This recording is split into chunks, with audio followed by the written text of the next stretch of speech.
Back here at Grady's Field, a run has come in for the Scouts, as this one is swung on and fouled back by Hogan Heck. Scouts.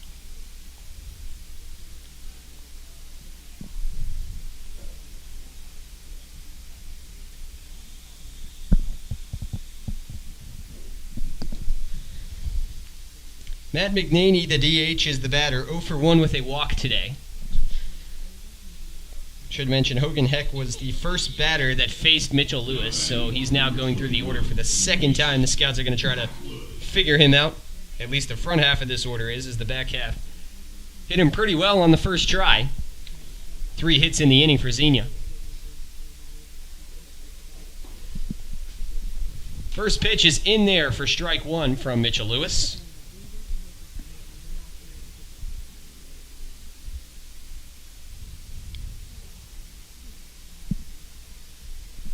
Now the 0-1 offering on the way. That one was sliding outside, and McNaney goes swinging anyway. Can't connect. He's down 0-2.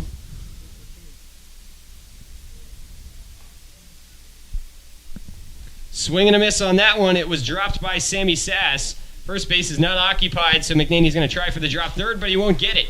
Sass gets it over to first in time, and that will end the inning. So the Scouts get one back here in the 5th, and our score is now 6-1. Joes will look to extend on this lead that has been cut down a little when we come back. You're listening to Hamilton Joes Baseball on YouTube.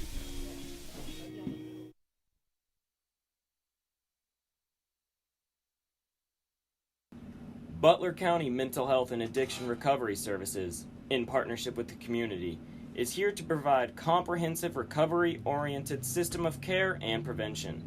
In addition, we continuously improve the quality of life of Butler County citizens through the support of addiction and mental health recovery services. Butler County Mental Health and Addiction Recovery, a proud sponsor of your Hamilton Joes. Bridgewater Falls offers guests a unique shopping experience with more than 30 shopping destinations, including Target, JCPenney, Ulta, Best Buy, Michaels, Dick's Sporting Goods, and many more. Bridgewater Falls also has a wide variety of delicious dining destinations.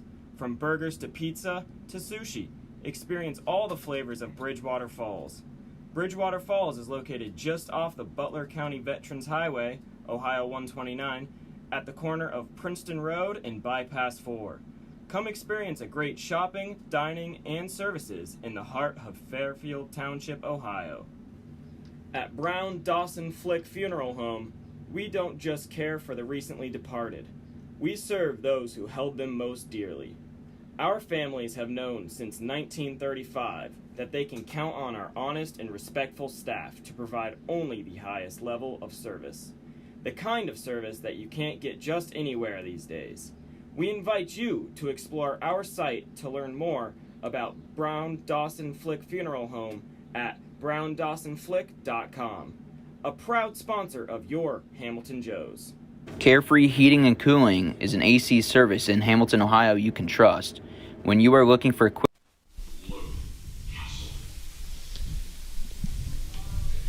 Logan Castleman will lead things off for the Joes in the 7th spot to start off the 6th of our 9 innings today. Logan is 0 for 2, but does have an RBI and swings and misses at the first pitch for strike 1. Logan grounded out to short in that at-bat, and he scored Luke Arnold, who reached on the error and stole 2 bases. 0-1 pitch to Castleman, misses low for a ball. And it should be noted there's a new pitcher in for the Scouts. It is Kyle Lane, and that's good for Logan Castleman because he is right-handed. But Castleman can't connect on this one. He swings and misses at the inside pitch for strike 2. So we mentioned Logan Castleman struggles against left-handed pitching, so he'll now get to face a righty for the first time today. Kyle Lane making his 14th appearance as that one misses for ball 2. Lane has started 1 game, so this is his 13th appearance out of the bullpen. He's pitched 27 and a third innings, given up 36 hits, 27 runs, 23 earned, walking 22 and striking 25. He just missed on that one, and so that works the count full. He has struck out 25, has a win-loss record of 2-3, and an ERA of 7.57. Full count pitch, a foul tip from Castleman keeps him alive, and so We will have to reset again.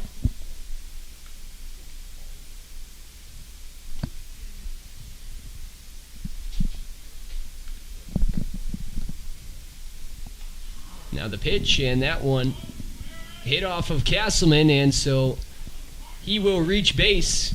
He's wincing in a little bit of pain as he walks down the base path, but nonetheless, the leadoff hitter is on for the Joes. Dalton Miller will come up now. Bryce Eberle goes 5 innings today, give up 5 earned runs, 6 total. 5 hits, 1 strikeout, and 3 walks. Kyle Lane was supposed to pitch in the All-Star game yesterday, right? No, I believe that was Lane Peters. Oh, Lane Peters, gotcha. Peters. Yeah, he was set to pitch in the All-Star game and for some reason did not. We are not sure why that didn't end up panning out. Was voted to be... What team is Lane Peters on? a member. He is a member of the Xenia Scouts. Oh, is he? So, also a Lane and also a member of this team, but he unfortunately was not able to pitch yesterday. Kyle Lane is a freshman local guy out of Xenia, Ohio. Plays for the Edison State Chargers.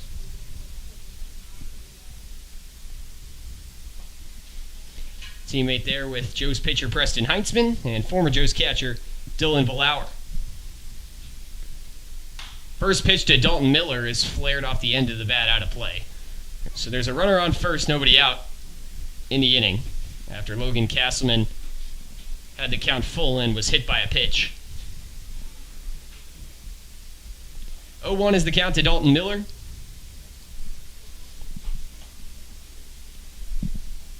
Dalton doubled in his last time up and would come around to score. Runner goes. It's a hit and run. It is sent deep out to right field, but this is going to be a close play now. Castleman's going to have to sprint back, but it is dropped in right field by Mike Archie.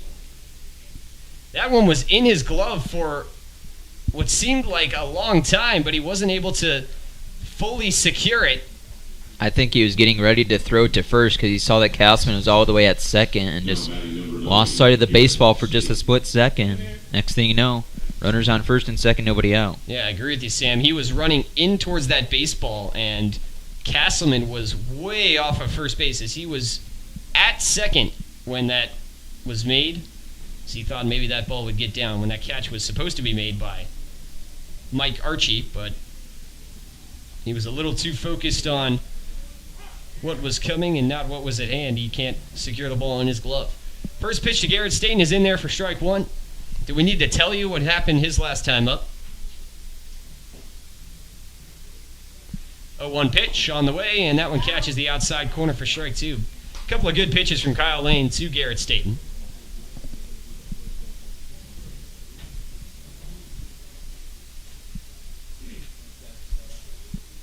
Now he'll get the 0-2, and this one is fouled off the handle of the bat by Staten, and so he'll stay alive. First and second, nobody out. Dalton Miller reaching on the E9.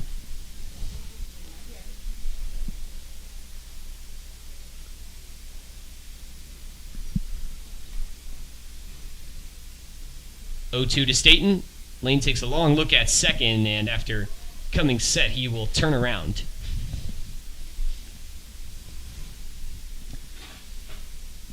He'll get back on the mound. No balls, 2 strikes. The pitch to Staten is a swing and foul tip that trickles all the way to the Scouts' dugout. Back-to-back foul balls from Garrett Staten, and he is still alive at 0-2.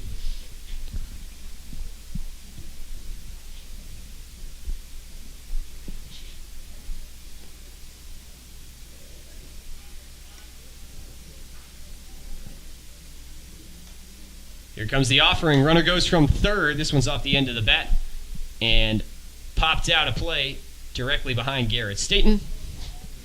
It was interesting there as Dalton Miller did not go from first base, but Logan Castleman was going from second to third. The hit and run was on for the Joes.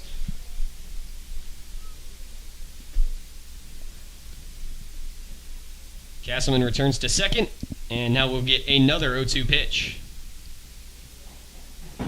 This one is inside, and it nearly hit Garrett Staten, but just missed him. And so it'll just be a ball, and the at-bat is still alive. 1 ball, 2 strikes now.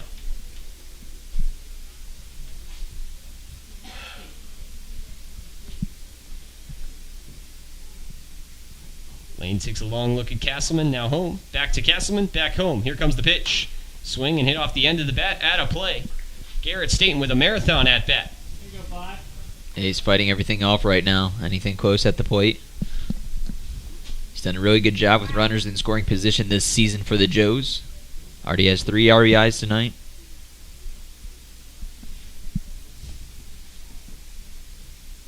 One and two. The pitch, this one is inside, and that one almost clipped Staten on the elbow, but just missed him, so the count is now even. 2 balls, 2 strikes.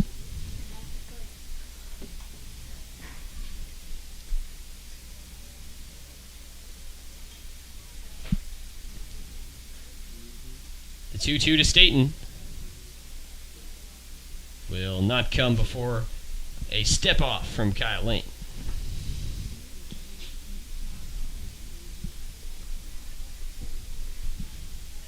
Now we'll get our 2-2 pitch. Swing and a chopper over to short. They're going to get one. The throw onto first will not happen. It was just a pump fake from Michael Bernhardt. And so that'll be the second out of the inning. Garrett Staten reaches on the fielder's choice. Dalton Miller is retired, and now they're on the corners with one down. Oh, sorry, there was only one out in the inning on that one, as there was first and second, nobody out. So they're on the corners now for Cole Becker with 1 out. Cole has a single in today's game, 1 for 3. He did come around to score on that in the 2-run third inning for the Joes. First pitch to Becker is a nice fastball that catches the outside corner for strike 1.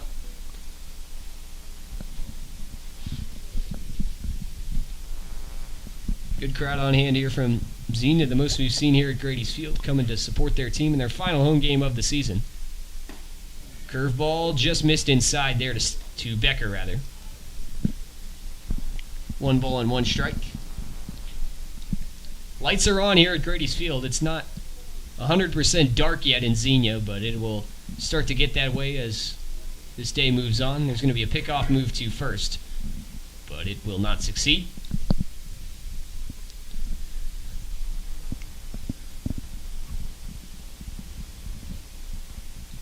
One and one. Lane deals, and this one misses outside. Garcia Pacheco secures it in the glove and keeps it in front, so the count is 2-1 now.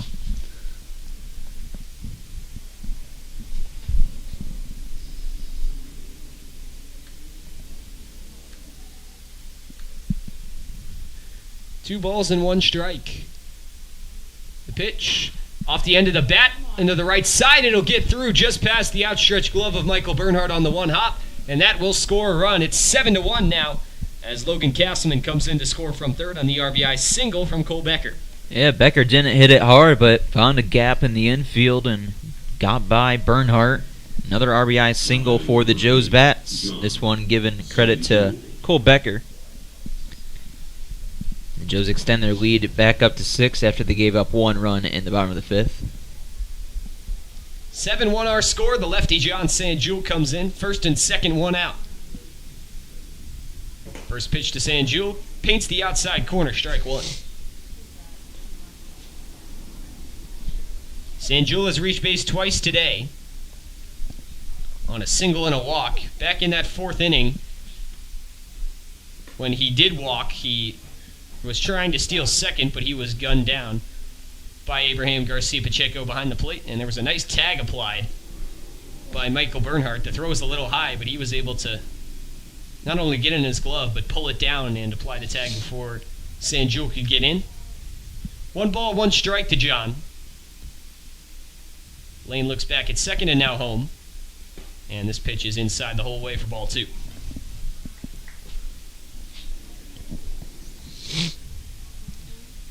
Two balls and 1 strike. On deck for the Joes is Sammy Sass.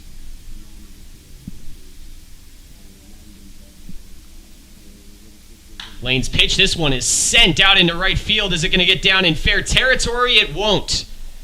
That one was skipping up some turf right on the line, but it was just a little bit too far pulled by John Sanjul, as that likely would have been extra bases. At least a double, maybe even a triple. Definitely would have scored 2 runners, but Sanjul laughing as he comes back to the plate. He pulled that one just a tad too hard. I thought it was fair, but obviously we don't have the greatest vantage point. Keegan Burney, who's the first base coach for the Joes, wasn't arguing, so must have been just foul. Yeah, that one looked like it landed right on the line. Could have been either way, just a matter of inches. 2-2 pitch is a hanging curveball. This one's chopped up the first base side, but it is foul.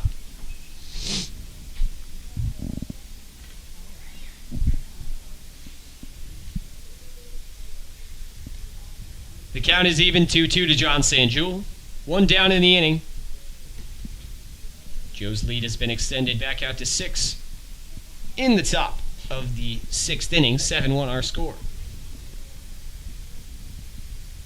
Lane delivers. This is a grounder over to second. This could be 2. Nice turnaround play by Bernhardt, but he's not able to get it over to second fast enough to get the double play. They do get one runner, though. Cole Becker is retired, and a fielder's choice means the second out of the inning.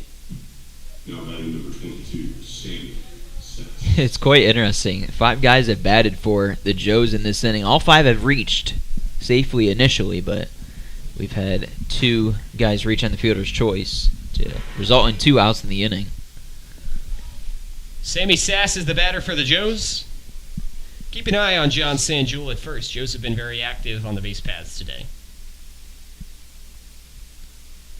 First pitch to Sass, and there goes John Sanjul. Throw down from Pacheco is not there. It's cut off. The play at the plate is in time. Nice play there by the Scouts defense. Good job cutting that off by Jackson Van Zee, and they are able to gun down the runner on third for the Joes, and that will end the inning. So the Joes are able to get one, but a nice play out in the field by Xenia means that's all they will get here in the top of the 6th. 7-1 our score as we head to the bottom of the inning. Due up for the Scouts, it's the last 3 guys in the lineup, 7, 8, 9, Michael Bernhardt, Mike Archie, and Jack Hodges when we return. You're listening to Hamilton Joes Baseball on YouTube. Carefree Heating and Cooling is an AC service in Hamilton, Ohio you can trust. When you are looking for a quick AC repair in Hamilton, Ohio, turn to the professionals at Carefree Heating and Cooling. With a name for completing the work correctly the first time, you can rely on our quality service to get your AC system working like it should. When you need air conditioning fast, call us at 513-268-5164, or you can also contact us online at carefreeheatingandcoolingco.com. The Casual Pint is a community and neighborhood craft beer spot located in Hamilton that provides a vast selection of the best craft beers the region has to offer. They also offer a great selection of food options from appetizers to entrees, so if you just need a snack while you socialize or want to enjoy lunch or dinner, they have something that will hit the spot. Go online and order at hamilton.thecasualpint.com or go to their location located on 130 Riverfront Plaza. That is 130 Riverfront Plaza in Hamilton, Ohio. Proud sponsor of the Hamilton Joes. Joes fans, Chatterbox Sports is your home for high school sports all across Butler County. For live events, exclusive interviews, podcasts, photos, and more, visit chatterboxsports.com. Also follow them on Twitter and Instagram at cboxsports. Joe's fans, stop by Chester's Pizza to grab the best slice in town. A local staple since 1948, they're located at 2929 Dixie Highway in Hamilton, and they can be found on the phone at 513-892-1973. Chester's Pizza is a proud sponsor of your Hamilton Joes.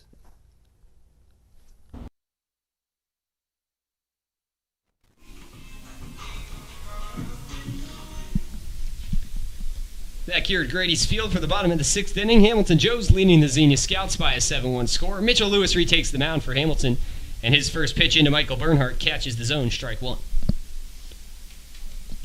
Sam, it was interesting in that last inning, as you hinted at before it was over, and then ended up finishing out the inning that way. All the runners for the Joes reached safely in that inning, but a pair of fielders' choices and a throw out on the base pads meant that the Scouts were able to get 3 outs. 2-1 is the count after a pair of balls to Bernhardt. And that time, Lewis goes outside with it and then misses for ball 3.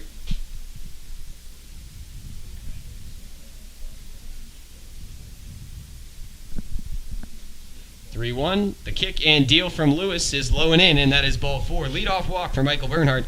He reaches the base paths for the first time tonight, and Mike Archie will come up now. Now batting number 12, Michael Archie.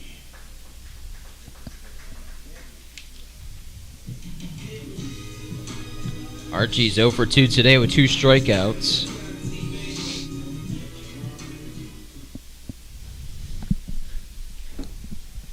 Lewis looks back at first. Archie was part of a couple of big plays in the field as the first pitch is low for ball 1.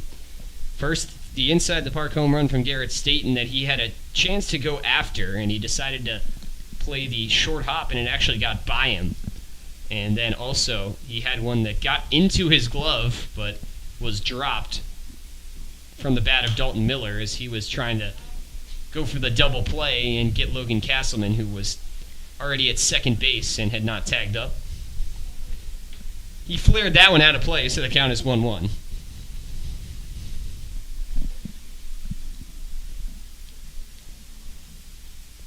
Lewis looks over at first and now comes set. From the stretch, here comes the pitch. This one is outside.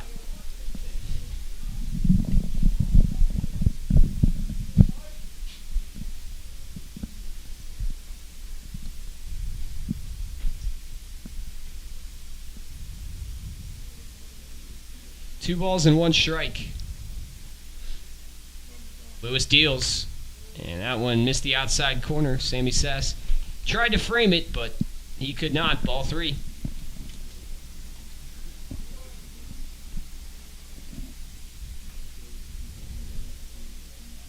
Three balls and 1 strike. Archie looking to reach base for the first time. He takes this one out into deep right field. Going back is Dalton Miller, and he makes the catch. That was a weird path to the baseball from Miller, as his throw into the infield actually got all the way home, but Sammy Sass picked it up, so the runner was not able to advance. Miller was kind of all over the place going after that one, and he kind of eventually came around the ball and was able to make the catch. So Yeah, I think he ran in like a full circle. yeah. All that matters, though, is you get the outs. And that is the first one of this inning. 9-hitter for the Scouts. Jack Hodges is at the plate now. First pitch off the outside of the plate for ball 1.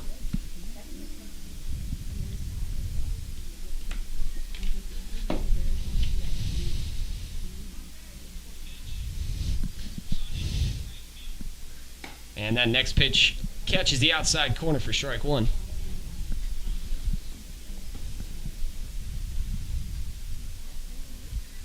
Hodges 0 for 2 today. He's 0 for 8 total against the Joes this season. 1-1. That one's up high. Sass goes over to first, but the runner is back in time in Michael Bernhardt.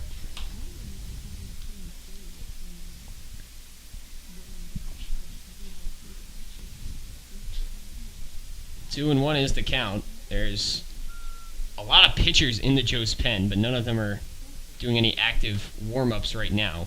That pitch catches the low outside corner for sure. There's some guys that are doing various stretching routines and such, but no one throwing, so we'll see how long Mitchell Lewis is slated to go as this game rolls on.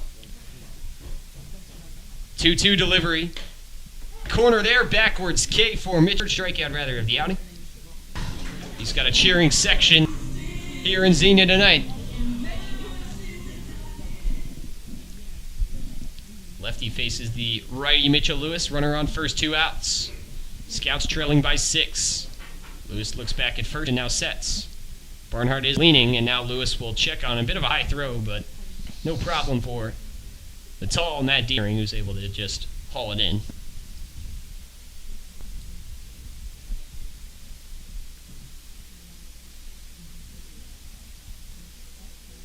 First pitch catches the zone. This one is lined out into right field. Diving Miller, and he made the catch. Shot on the right side, but full layout on that. Way back. Wow, I thought that ball was getting by him for sure. If that gets by him, Weaver's probably getting inside the park home run. He's probably going to come in all the way around. We'd see 2 inside the park home runs in one game, but Dalton Miller denies him. Not only does he get the full extension and get it in his glove, but he keeps it there when he lands hard on the ground, and that retires the side here in the bottom of the 6th. So a leadoff walk does not mean anything. The Scouts aren't able to push any runs across, and the lead is still 6 for the Joes. 7-1 our score as we head to the 7th. For over 130 years, Coca-Cola has been guided by a spirit of creativity, innovation, collaboration, and love of community. The next time you come to Foundation Field to watch a Hamilton Joes game, do yourself a favor and get yourself an ice-cold Coke. Coca-Cola, proud sponsor of the Hamilton Joes. Are you switching or looking for a new bank? First Financial Bank is the perfect fit because they put you first. Their 3 goals is to stay flexible, serve your needs, invest in the community financially and personally, and they tailor their services to your needs. First Financial Bank. When it comes to managing your money, they make it easy, fast, and secure. Come curious and leave inspired. The Fitton Center for Creative Arts isn't just a building, it's an experience. We are a nonprofit community arts organization that has been a part of the Hamilton community for over 20 years. Visit us soon to see what we have to offer.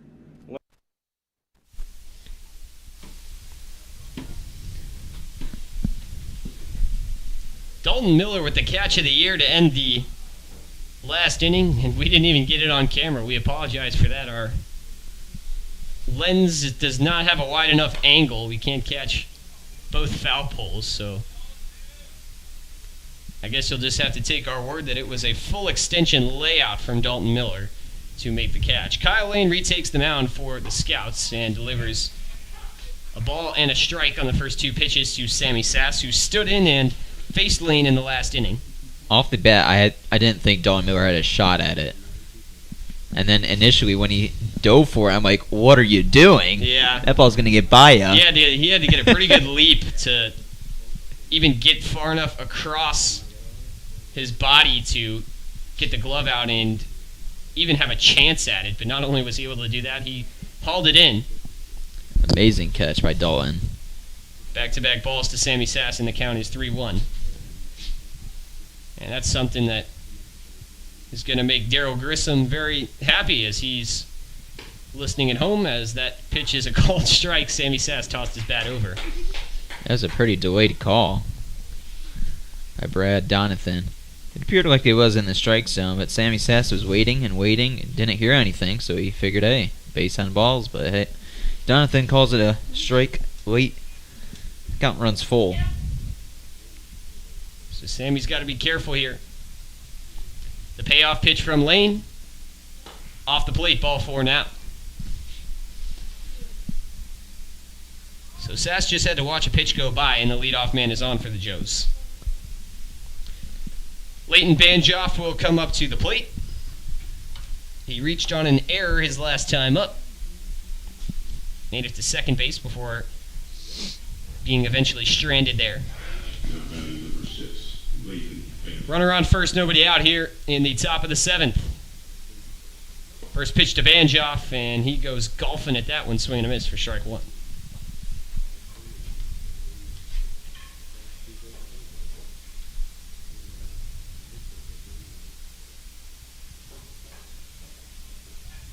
And now Kyle Lane will go check on the runner at first. Sammy Sass is back in time.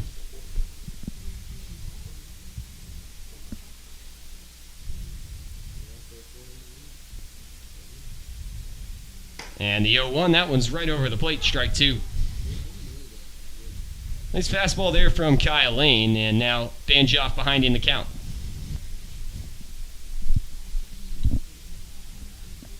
Oh, 0-2 pitch. On the way, this one is sent out into center field. Backtracking is Ben Weaver. It's going to get down. This one skips off the wall. Rounding second and heading for third is Sammy Sass. He will get there standing up, as will Leighton Banjoff at second. And it... Yeah, Sass had to wait and make sure that ball dropped in deep left center field. He's able to advance 2 bags, and it's a double for Leighton. With nobody out, runners on second and third for Matt Dietering. Dietering is hitless today. Still looking for his first trip to the base pads as he's grounded out to second, grounded out to the pitcher, and popped out to short. So he hasn't gotten to see the full extension of his bat yet. And he's looking to do so here in a big spot as he could blow this lead even farther open. Nice curveball there, though, from Kyle Lane, and that finds the zone for strike 1. Joes are third in the league in extra base hits with 91 entering today. That's first in the South Division. They have 3 today thus far. That pitch is outside for a ball. Dolan Miller had a double. Garrett Staten had the inside the park home run, and then another double there from Leighton Banjoff, who leads off over at second base right now. Second and third, nobody out. 1-1 pitch to Dietering is inside. It skips by Garcia Pacheco and slowly rolls to the backstop. There's going to be no play. A run will score, and a runner will advance to third. It's 8-1 now. Yeah, Pacheco just unable to eat it up in front of him. Bounced into the turf and took a high hop to his right behind him. Now Joe's lead by 7 now. 2-1 is the count to Matt Dietering. Leighton Banjoff is on third. Infield in. That one finds the zone. Strike 2.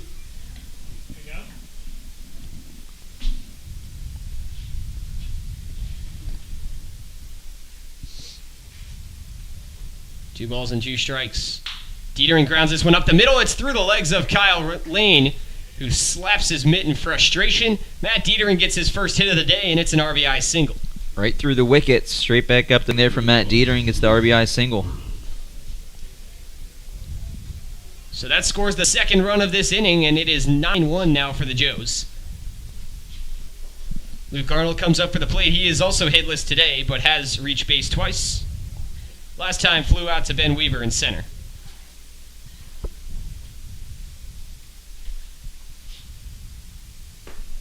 First pitch to Arnold, misses for ball 1. On deck for the Joes is going to be a pinch hitter. Harry Jackson is going to come in for Logan Castleman. So we'll likely see some defensive changes once we get to that point in the next inning. Swing and a miss on that one from Arnold for strike 1.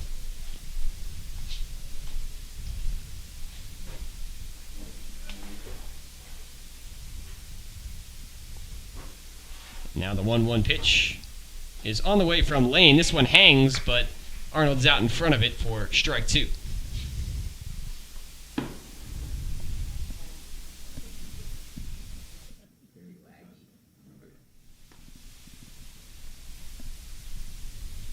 One-two pitch, curveball, just missed high.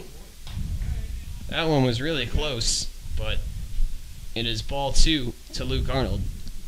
We have dropped our video for now as it's causing our stream to lag a little bit, but we will see about what's going to happen with that going forward. So sorry about that, but just audio for now, as this one is grounded up the right side by Arnold foul. Yeah, if our connection improves, we'll get the video back up. We got our webcam here, but unfortunately we've been dealing with some choppy connection today. We're running 2 broadcasts off the same Wi-Fi network as Arnold sends this one out into right field off the end of the bat. Coming in is Mike Archie, and this one slips out of the glove as well. The throw into second gets by, and no outs are recorded on that play. Goodness. Second error of the game for Mike Archie, and the second time Luke Arnold has reached via the error. First and second now, nobody out. And that's just a tough break for Kyle Lane, as that ball definitely should have been caught. And then after that ball was not caught, Matt Dietering was already making his way back to first because he thought it was going to be. So they probably could have gotten the force out at second, but they've all got by. Yeah, that's the second time we've seen Archie catch it and drop it out in right field. And that last error came in the last inning, so I don't know what's happening if he's not seeing the ball well, but seems like both times they were in the mitt, just couldn't squeeze it. Yeah, that one was also in the mid, as Sam mentioned, but Archie wasn't able to secure it. And so there's still nobody out now, runners on first and second. Harry Jackson is the batter for the Joes, pinch hitting for Logan Castleman. He takes a check swing at the first pitch, and it dives low for ball 1.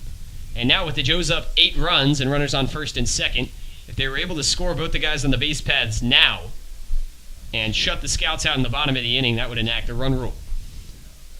Dietering toying with Lane as he looks back, and that is a fastball over the plate to Jackson for strike 1.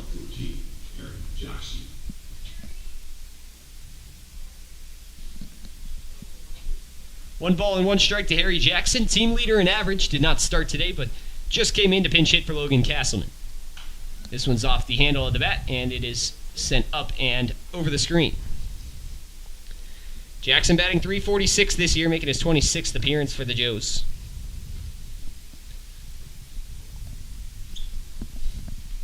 He's only got 2 extra base hits on the year, but he's got a whole lot of singles to his name. 26 to be exact on the year for Harry Jackson, and he will call time now after a long pause from Kyle Lane.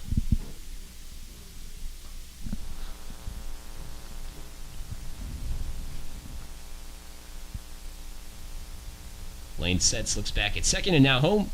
1-2 pitch. Jackson reaches out for it as it was starting to break for the zone. He gets a piece and fouls it out of play.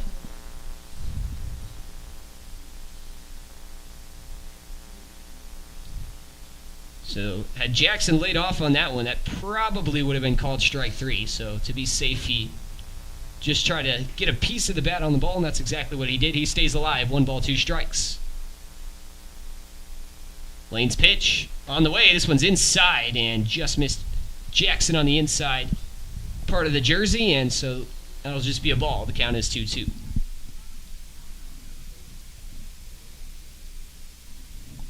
See if Harry can get a single here. 2-2 pitch. That one's inside as well, and it escapes the grasp of Garcia Pacheco. He's got a chance at third, though, but the throw is wide as Matt Dietering got a late jump on that one. But he wasn't able to deliver, Garcia Pacheco wasn't, to Jack Hodges on line. So the runner advances to third, and now they're on the corners. The count is worked full by Harry Jackson. Infield at normal depth. And getting picked off there after tripping and falling is Luke Arnold, as he will try to dodge out of the way of the tag. And now Matt Dietering's going to come home. The throw is wide. He's in a pickle. Garcia Pacheco drops it, had trouble getting it out of his mitt, and now he's stuttering in between third and home. Backpedaling is Matt Dietering, and applying the tag is Garcia Pacheco. The scouts escape the jam. The bases are cleared. No, Luke Arnold is safe. Luke Arnold must have dodged around the tag at second. Kyle Lane is pleading his case to the base umpire, Scott Wyckoff, and now the scouts manager, Tim Cole, is going to come out and have a word with him. Yeah, Scott Wyckoff did not signal out or safe when Luke Arnold was over there at second base. So I guess Arnold somehow evaded the tag over there.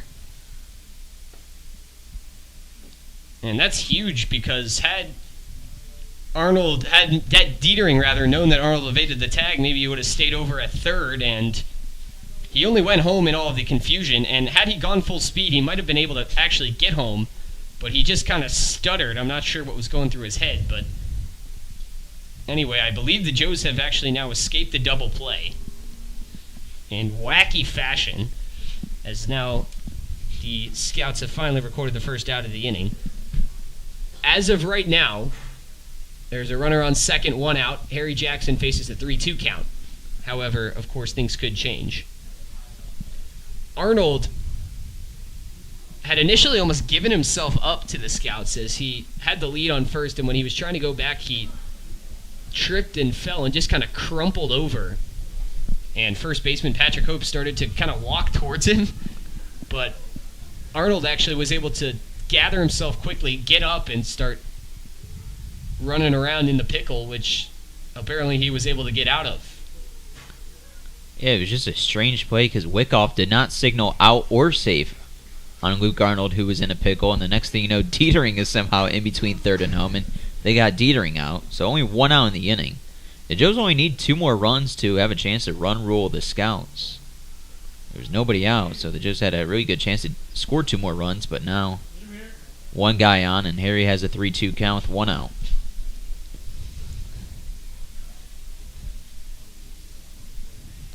Three-two pitch is on the way. This one's up high, ball 4, and so we are back in the situation we were in a couple moments ago, just with an extra out. First and second, 1 away.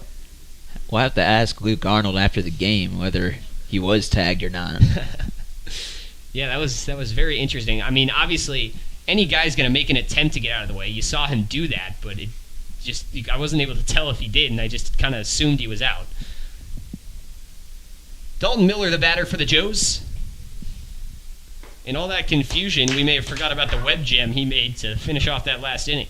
First pitch from Kyle Lane catches the inside corner for strike 1.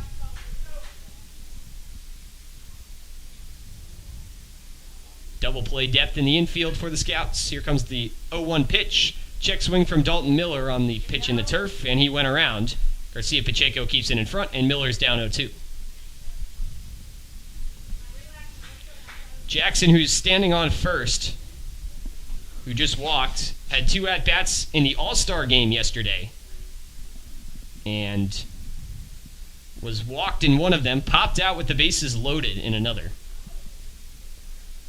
0-2 offering. This one is skied out into left field deep, but it is foul. That one got, I believe, over the fence, or no, it just hit off the top of it. So had that been in fair territory, that would have been a bomb for Dalton Miller, but he's going to have to step back into the box. We've seen that a couple times from him tonight. He's able to connect with the baseball, but he just hasn't been able to put any of those hard shots in play. He does have a double in today's game, though. That was actually a bit softer, though, as it just found a soft spot. 0-2 pitch. Nice job by Abraham Garcia Pacheco to spring out of his stance and move to his right to keep that in front. 1 ball and 2 strikes to Dalton Miller with 2 guys on.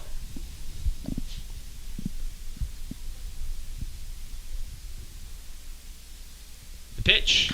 This one is sent out into right field. Going back towards the line is Archie, and this time he will make the catch.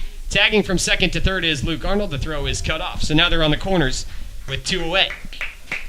I bet you Mike Archie made sure and double-checked, triple-checked that he was going to snag that one after the last 2 he's dropped.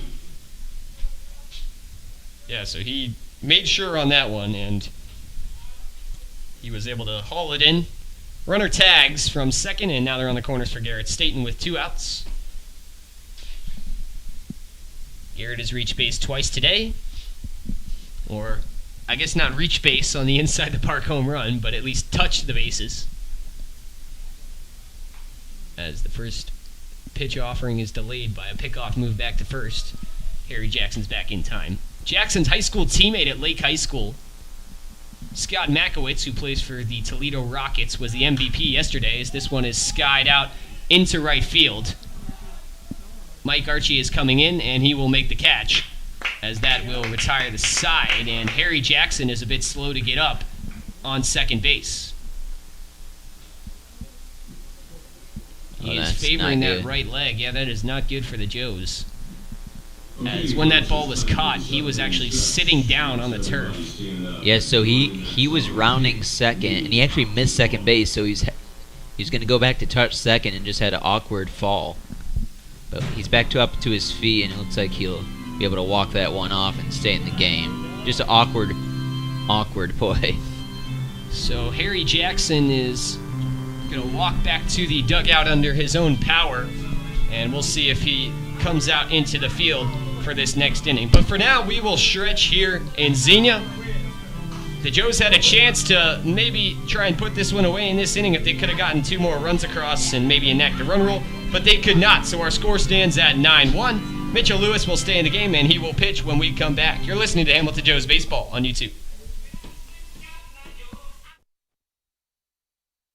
Come curious and leave inspired. The Fitton Center for Creative Arts isn't just a building, it's an experience. We are a non-profit community arts organization that has been a part of the Hamilton community for over 20 years. Visit us soon to see what we have to offer. Learn something new in one of our art classes or workshops that are open to students of all ages. Be enthralled by extraordinary musicians, actors, and dancers at one of our live performances. Stroll through our remarkable art galleries or reserve one of our diverse venues for your special event. Become a part of the Fitton Center and redefine the way you experience the arts in Hamilton. Kettering Health Hamilton at Fort Hamilton Hospital, founded in 19...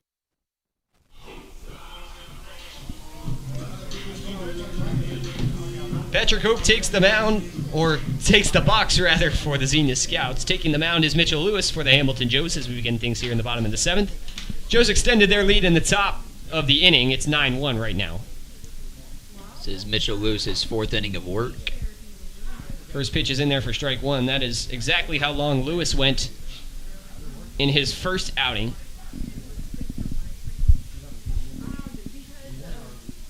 Oh, 1 is a fastball low for a ball.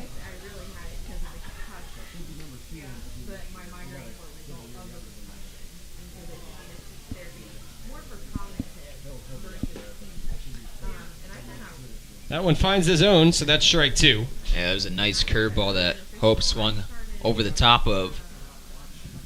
And now Hope's going to have to battle down in the count 1-2. He's 1 for 2 today. He fouls this one off, and so he'll stay alive.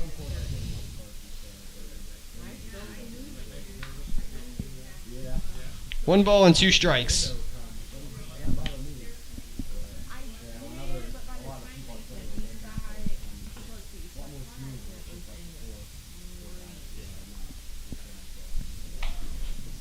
Lewis winds and fires.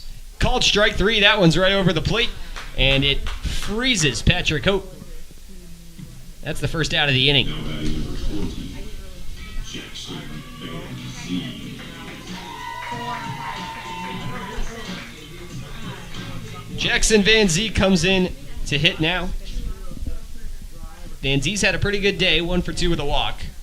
Made it all the way to third base in his last time up in the 5th inning, but was not able to score. Nice breaking ball there from Lewis, finds his own strike 1.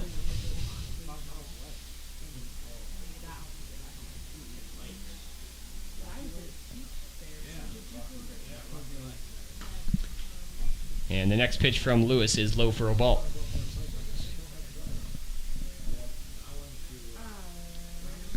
One ball and 1 strike to Van Z.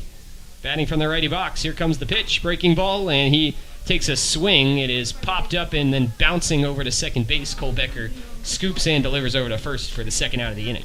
Yeah, there was a ton of spin on that baseball. It was off the end of the bat of Van Z, and then spinned into the glove of Becker over at second, who made an easy play to flip over to Dietering at first for out number 2. Mitchell Lewis looking for his first 1-2-3 inning of the day. This is his 4th inning of work tonight. Abraham Garcia Pacheco stands in his way. Garcia Pacheco had a hit in his last time up, 1 for 2, was also hit by a pitch. That one is chin music up high, but Garcia Pacheco dodges out of the way for ball 1. Scouts just have 4 hits today. Haven't been able to string any together. They had 3 hits in the 5th inning. They were able to get 1 run out of it. But other than that 5th inning, bat's been real quiet for the Scouts. Yeah, that next pitch misses for ball 2. Yeah, if you'd exclude that inning, the Scouts only have 1 hit in this game. As that one hit Garcia Pacheco, and so he is plunked for the 2nd time tonight. So Xenia will get a base runner here with 2 outs, and they'll look to do something with it. No 1-2-3 inning for Mitchell Lewis. Hogan Heck will come in now. Heck is 0 for 2 tonight. He's 0 for his last 18 at the plate.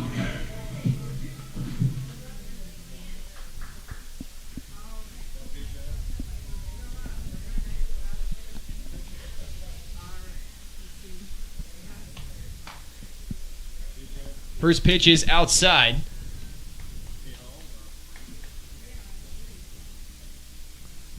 Just a reminder, with the win tonight, the Joes will clinch a playoff berth. And that next one finds the zone, so that evens the count at 1-1. Jazz did not play tonight. I think there was 4 games total in the league. With a bunch of rain delays. This was the day to get all the postponed games in. Postseason is set to begin next week as that pitch was fouled back, so the count is 1-2. Final regular season for the Joes. Final game of the regular season, rather, would be Saturday against the Cincinnati Steam. 1-2 pitch, reached out for by Heck and poked towards the line. Racing after it is Dalton Miller, and that one's going to get way out of play. Fall into the Joe's pen, and I think there is a man warming up over there in the pen. So this is probably going to be Mitchell Lewis's final inning. He's done good on the bump tonight in his 2nd appearance for the Joes this summer after arriving really late this season.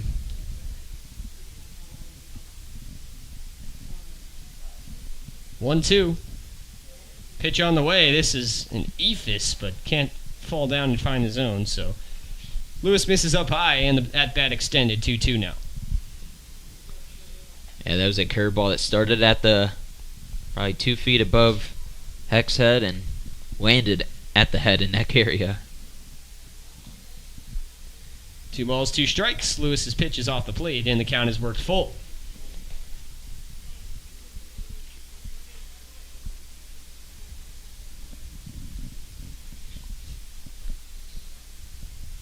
Three balls, 2 strikes. Runner on first, 2 outs. The payoff pitch is on the way. And this one runs inside, ball 4.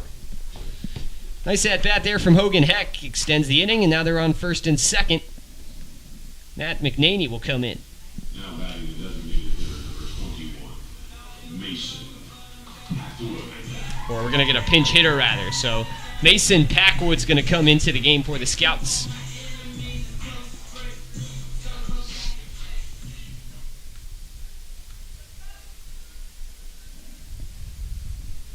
Packwood batting 140 this season, making his 16th appearance for the Scouts. First pitch is way up and away for ball 1 from Mitchell Lewis.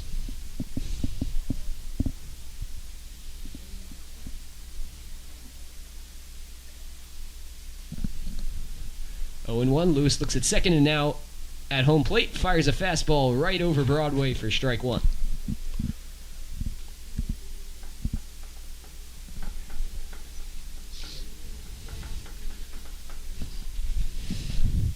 One and 1. Now the pitch on the way, and that one just missed off the plate. Wow. That one looked good, but just outside, according to Brad and Jonathan calling balls and strikes tonight.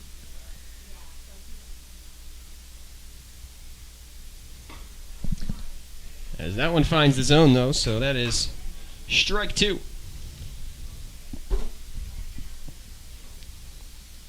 Lewis looking for his 5th strikeout, and probably this will be his last inning. Try to cap it off with a strikeout here.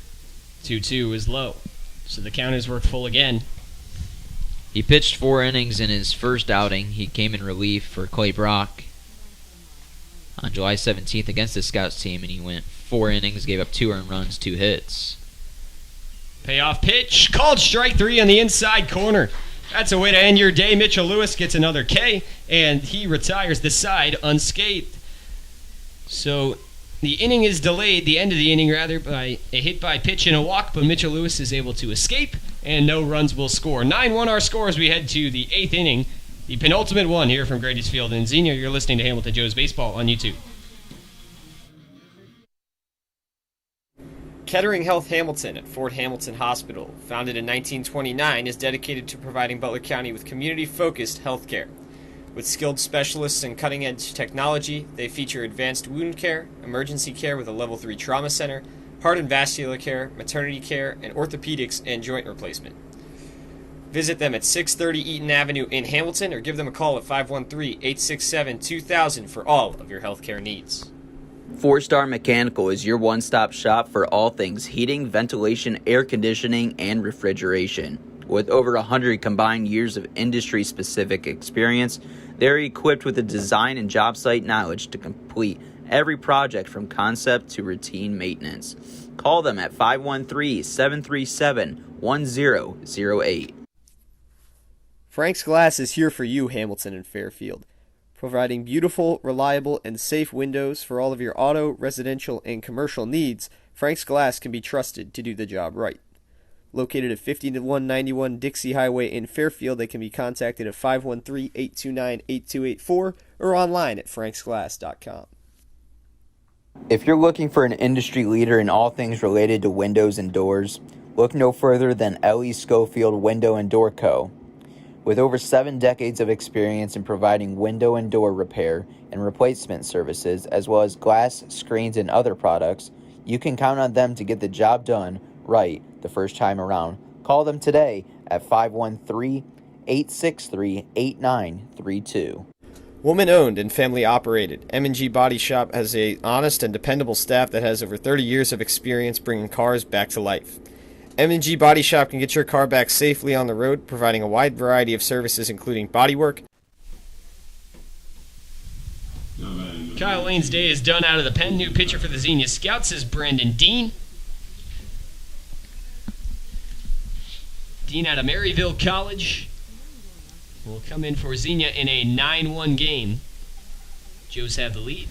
Brandon's making his 9th appearance out of the bullpen this year for the Scouts. He's pitched 9 complete innings in 8 games of work thus far, giving up 12 hits, 19 runs, 18 earned, walking 18 and striking out 8. He's got a win-loss record of 0-1 and an ERA of 18. He's got to face the top of the order for the Joes. Cole Becker is the leadoff hitter. First pitch was a fastball that dove low for ball 1. So on average, he gives up around 2 runs per inning. If the Joes were able to get 2 runs in this inning, and get 3 outs in the bottom half, they would get the run rule victory over the Scouts. That's a second ball there from Deem. He throws pretty hard, but he hasn't been able to find the zone yet. On a pair of fastballs, first one low, second one was in on the hands. 2-0 pitch over the zone, and this one is sent back. That one had a whole bunch of backspin. It actually hit the screen and then popped up and over it and rolled around on the roof before coming to an eventual stop up there. 2 balls and 1 strike to Cole Becker. Base is empty as he is the leadoff man. Nobody out. There's a pitcher that is already warming up in the Scouts' pen, so we'll see how long Dean can go. Maybe just this inning, and we'll see a new guy in for the 9th. That pitch missed inside, and so the count is 3-1. On deck for the Joes is John Sanjul.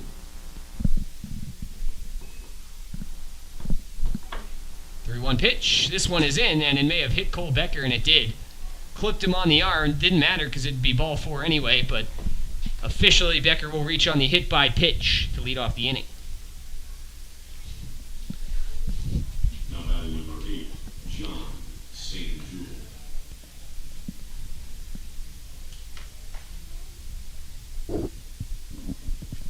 John Sanjul comes in. The lefty has reached base 3 times, but only has 1 hit. First pitch is a nice breaking ball there from Dean that falls into the heart of the zone for strike 1. Sanjul grounded out to short in his first at-bat, then singled, walked, and grounded into a fielder's choice. The 0-1 is way outside. Garcia Pacheco had full extension on the arm to keep it in front. Kyle Lane today went 2 innings, gave up 3 earned runs, 2 hits, no strikeouts, 2 walks, and hit a batter. Now Brandon Dean is in.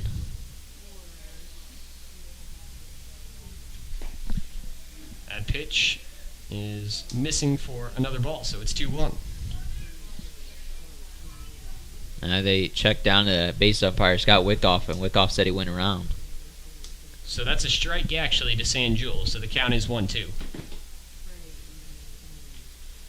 1-2, and that one almost hit Sanjul, but it slid just off his body, and so the count is now 2-2 now.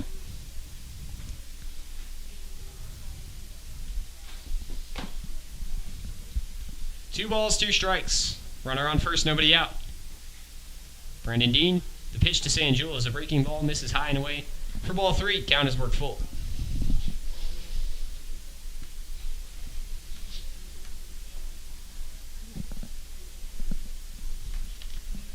Three balls, 2 strikes.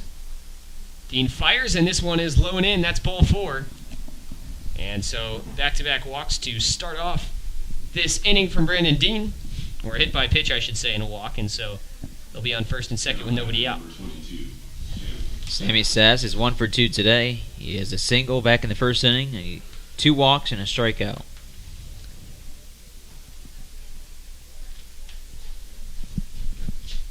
So Sass will see his first of Brandon Dean.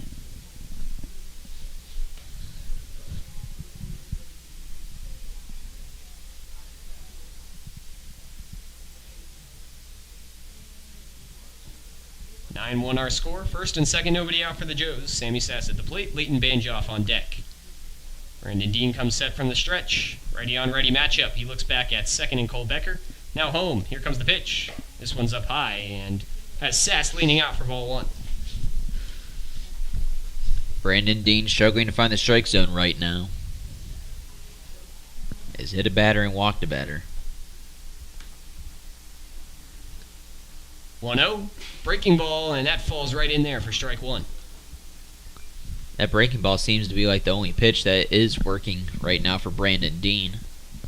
Yeah, it's off speed compared to his fastball, obviously. It's just a lot slower, and it's really frozen hitters, but his fastball hasn't really hit the strike zone. His breaking ball has, but on that time he throws the breaking ball and it misses in on the hands for ball 2. Don't want to walk him loaded. And especially not for Leighton Banjoff, cleanup hitter for the Joes, who had a double in his last time out. 2-1. That catches the outside corner of the plate for strike 2. The count is even to Sammy Sass. It is now completely dark here in Xenia, playing under the lights in full force. Dean takes a breath, delivers that breaking ball, just missed atop the strike zone, and so the count is worked full once again, this time with Sammy Sass at the plate.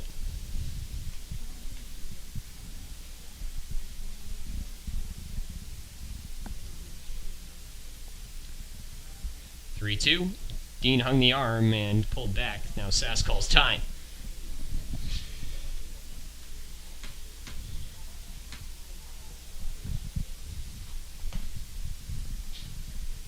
Payoff pitch on the way, and this one is called strike 3. Sammy Sass started to run over to first. It caught the low part of the zone. He doesn't like the call as he lets the umpire know he walks back to the dugout. That's the first out of the inning, and now Leighton Banjoff will come in. Now batting number 6, Leighton Banjoff. Banjoff is 1 for 4, but he's reached base 3 times, and in the one time he didn't reach base had an RBI.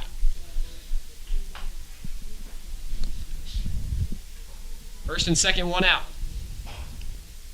First pitch from Dean is outside and low for ball 1.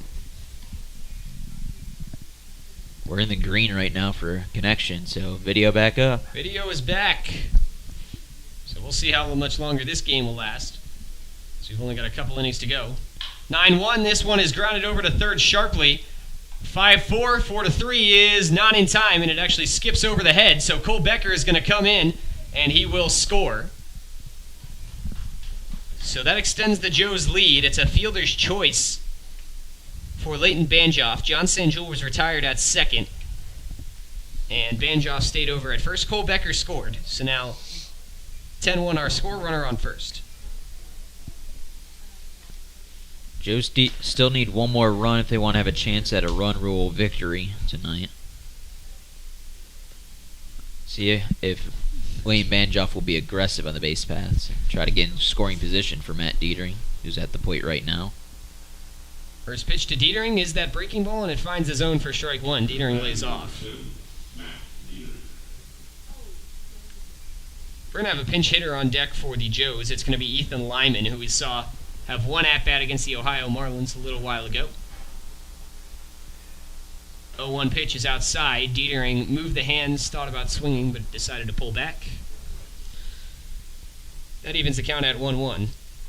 Ethan Lyman, also a Harrier, plays for Miami University Hamilton. Fastball, and Dietering went around on that one, an excuse-me swing that didn't even try to track the ball. Ball was at his feet, and his swing was up at his shoulders, so that makes the count 1-2. Dean's pitch is low, and that evens the count now at 2-2.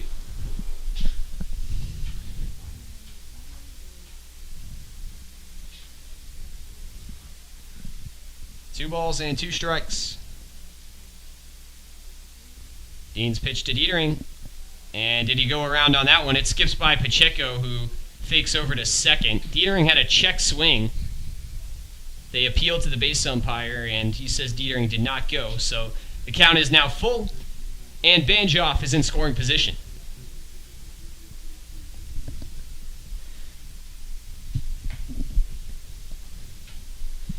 (3-2) to Matt Dietering. Leighton Banjoff takes about 5 steps or so off second base.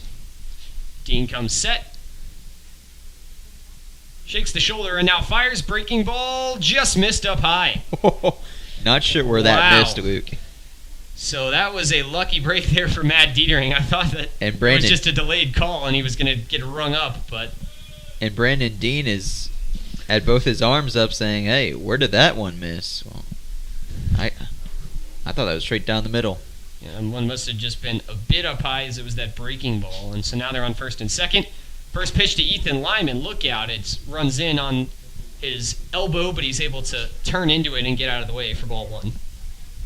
Ethan Lyman pinch hits for Luke Arnold, who did not have a hit in today's game, but had 3 times he was on the base path, as that one almost hit him as well, and he gets out of the way for ball 2. Arnold came around to score twice and got all the way to third once before he was stranded.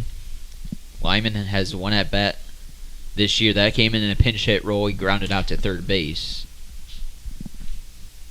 It was against the Ohio Marlins earlier this week. That's a nice curveball, finds a zone for strike 1, so the count is 2-1. I guess in GLSCL terms, that'd be considered last week, as it was the final game before the Monday break for the Joes. 2 balls and a strike to Lyman. Breaking ball, that one's up high, and it's ball 3.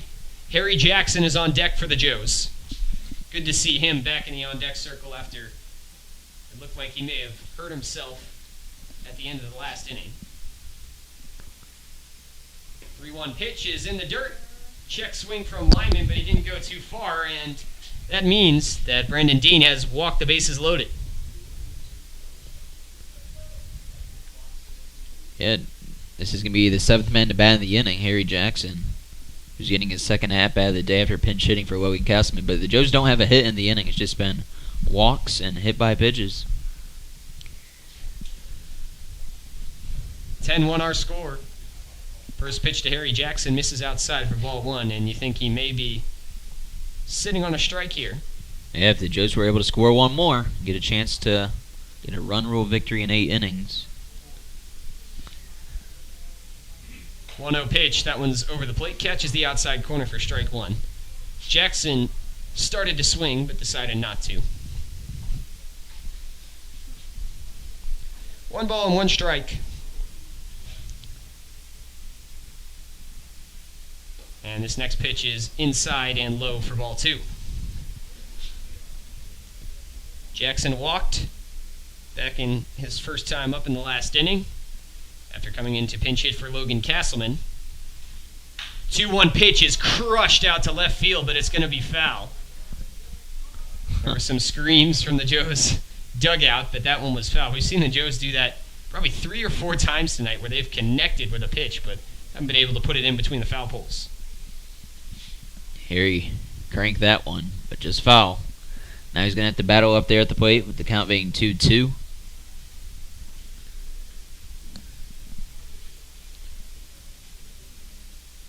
Two pitch on the way, and this one is low for ball 3. So everybody will be on the move here in this next pitch. Full count, 2 outs.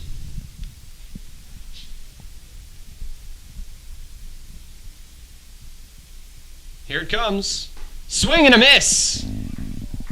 That retires the side. A big strikeout there from Brandon Dean.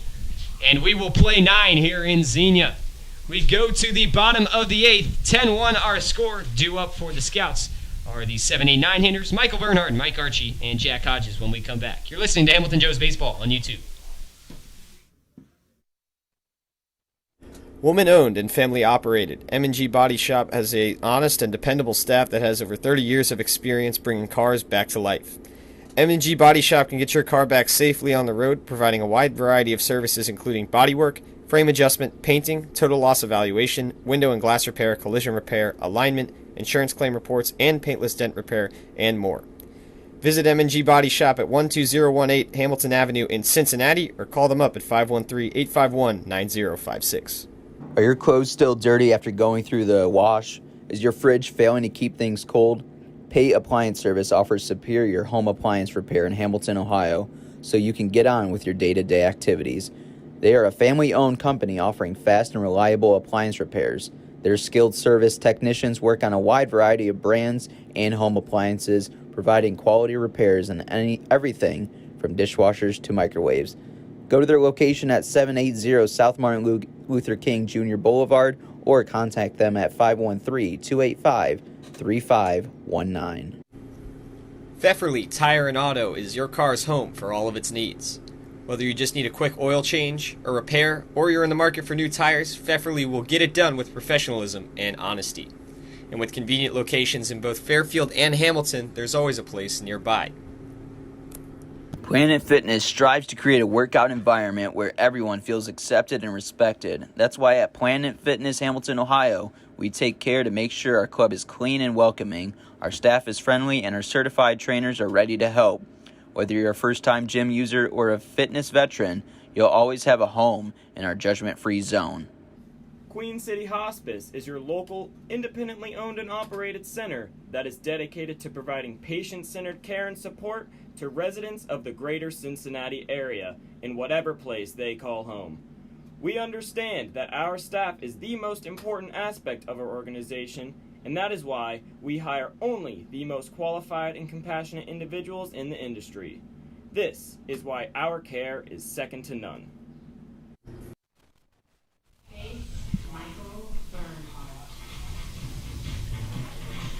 Michael Bernhardt leads off for the Xenia Scouts here in the bottom of the 8th inning. Hamilton Joe's leading by a 10-1 score. Taking the mound for Hamilton is Preston Heinzman out of Edison State College. That first pitch is low for ball 1. Heinzman pitched against the Ohio Marlins on Sunday. Had his best game of the year, was our game MVP. We interviewed him afterwards as the 1-0 pitch misses outside for a ball. Joe's holding on to a 9-run lead here. If they could stave off any sort of comeback from the Xenia Scouts, they would clinch a playoff spot. And they'd just be battling for home field advantage the rest of the week. 3 straight balls thrown from Preston Heinzman.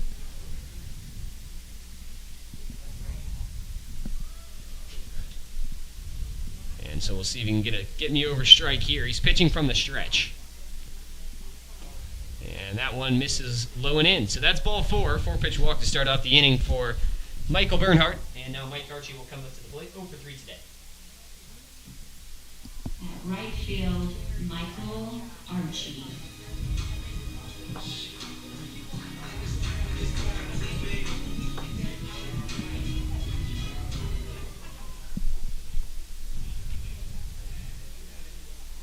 Runner on first, nobody out for Mike Archie. Righty on righty matchup. Here comes the pitch. That catches the outside corner for strike 1.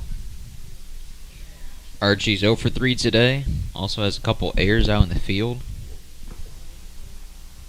Yeah, Archie's not had his best day. But the Scouts need some sort of life, and maybe he could provide it here as that next pitch misses inside for ball 1 from Heinzman.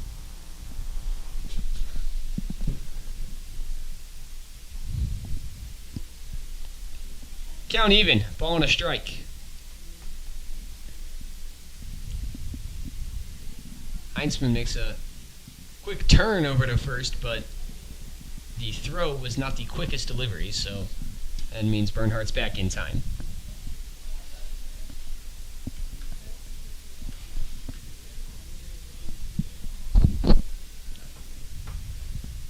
Now Heinzman delivers the 1-1, and that finds the plate as well on the fastball for strike 2. And around the GLSCL, as was already inevitable with both games being blowouts, the Sandusky Ice Haulers defeated the Royal Oak Leprechauns, and in the South Division, the Cincinnati Steam completed the sweep of the Ohio Marlins. 10-1 was the final in game number 2, as that pitch is fouled off by Archie. So that means that the Joes will have to finish this one out to clinch tonight, which is what we expected after we saw the Steam up by so many runs in that second game. Blowouts across the GOSCL tonight. Yeah, all these rain delay makeups. And the day after the All-Star game, there's been a lot of runs scored for one team, not so many by the other, in all 4 of the games that have been played tonight. That pitch was fouled off by Archie. And the Joes are not going to be a half game up in first place, but the Richmond Jazz have a doubleheader tomorrow. And then they'll have a doubleheader against the Joes on Friday, so...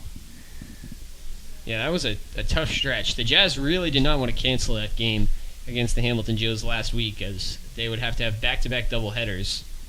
But there was nothing else they could have done with all the rain. This one's fouled off, pushed to the right side foul. So, I mean, it's a tough ask for your pitching staff to have back-to-back doubleheaders, especially when in just, 3-4 days you're going to have playoffs that you're likely going to be in. But The Jazz are going to have to push through. As the 1-2 pitch skips in the turf and off the knee of Sammy Sass goes to his right. That means that a runner will advance 90 feet to second base. 2-2 the count now.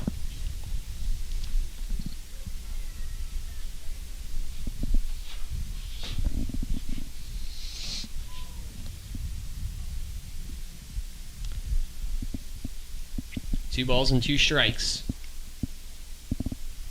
Heinzman looked over at second, sets, and fires. Breaking ball just inside. And the count is full. I guess Brad Donathan wants to be here all night. 3 balls and 2 strikes.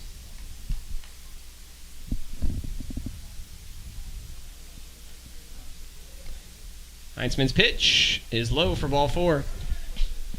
So back-to-back walks from Preston to start his day. And they're on first and second with nobody out for the 9-hitter Jack Hodges. 0 for 3 today.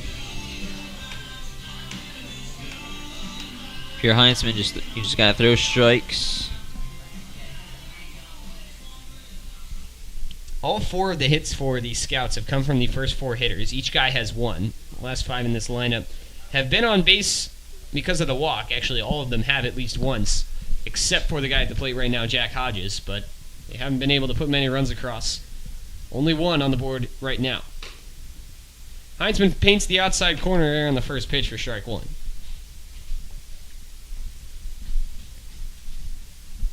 Yeah, this is a Xenia Scouts team that has hit the ball well against the Joes this season.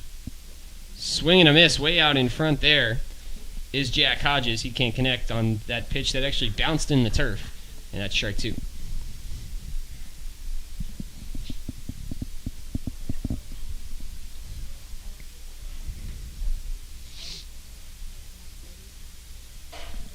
Hodges at a Flagler College in Florida. 0-2, swing and a miss. There's that sidearm. You commented on that, Sam, to me when I was not looking. I was working through my scorebook in between innings. Preston Heinzman, according to you, threw a warm-up sidearm, and I thought he was just messing around. Apparently he was not, as he gets the swinging strikeout there on the sidearm pitch, and then I'll bring up the top of the order now with 1 away.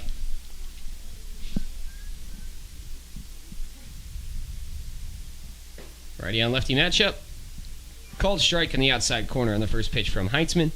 Ben Weaver, the batter, 1 for 4 today. He's flown out to right field, get this, 3 times, and also has a single. And one of those flyouts was Dalton Miller's catch of the year. Yeah, he was robbed of at least an RBI double and maybe even more, probably a triple actually, but he did not get anything out of it except an F9, and Dalton Miller got a highlight reel play. That pitch missed outside for ball 1.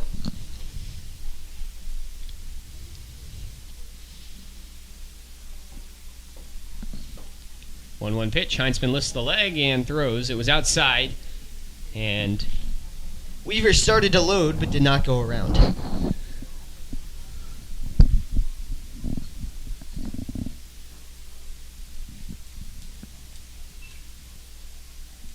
Two and 1. The pitch is fouled off of Ben Weaver's leg. He looks to be okay, and he will return to the box. He was about to take a practice swing, but actually would have hit the umpire, so he held up.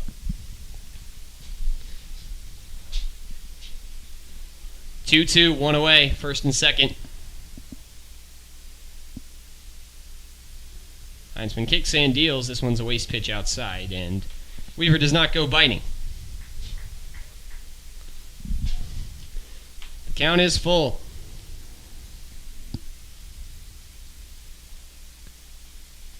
Three-two pitch. This one is grounded right side, and it'll get between Matt Dietering and a diving Colton Becker into right field.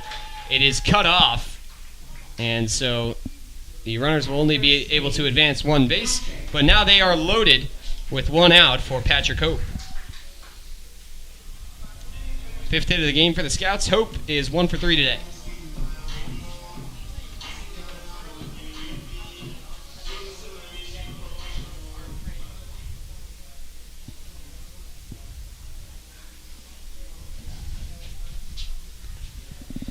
Hope digs in, bases loaded, one out.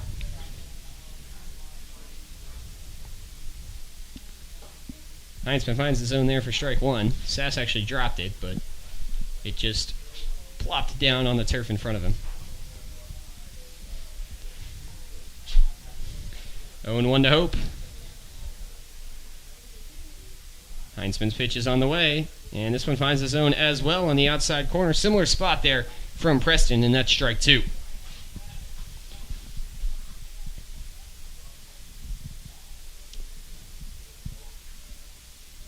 O2 pitch on the way, swing and a lifter out into right field. It'll get down for a base hit in left, and one run will score. So it is a 10-2 game, RBI single from Patrick Hope. At shortstop, Jackson Van Zee. Jackson Van Zee is the batter now. He is also 1 for 3. 10-2 our score. One out in the inning and the bases loaded for the Scouts. Van Zee is 0 for 1 on the season with the bases juiced. Scouts need to get at least a couple of these guys in if they want to claw their way back into this one. First pitch from Heinzman misses low and away for ball one.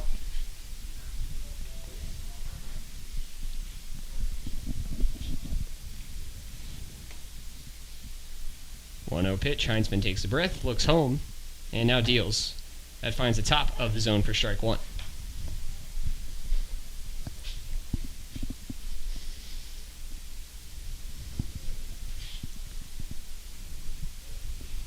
One ball and one strike. Here comes Preston Heinzman's pitch. It is sliding towards the zone, but did not get there. In on the hands for ball two.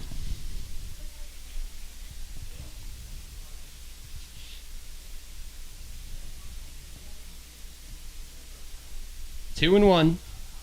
Heinzman's pitch. This one is crushed out into the left center gap. Going back and making the catch out there, I believe maybe Leighton Banjoff. Runners will tag, one will score, and the throw at second is not in time. So it's a 10-3 game now on the sacrifice fly from Jackson Van Zee. Runners advance 90 feet, and now Abraham Garcia Pacheco will come in. He's reached base 3 times today, 1 for 2 with a single, and he's actually been hit by 2 pitches from both the pitchers that had come in previously for the Joes, first Zach Breeden and then Mitchell Lewis. 2 outs now. 10-3 our score. The Scouts have got a pair of runs back after they've given up a 10 spot to the Joes.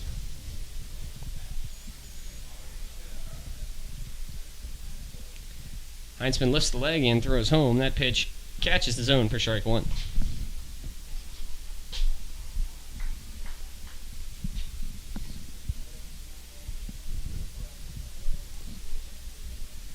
Oh, and 1 to Garcia Pacheco. Heinzman's pitch is a bouncer, and Sass is able to squeeze his legs and secure it. A ball and a strike now.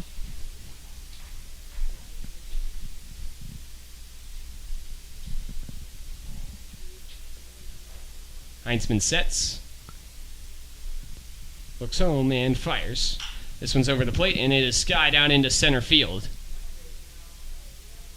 The catch is made, and that will end the inning. So 2 runs come across for the Scouts. The lead is still big for the Joes, but they'll get one last chance to extend it as we head to the top of the 9th.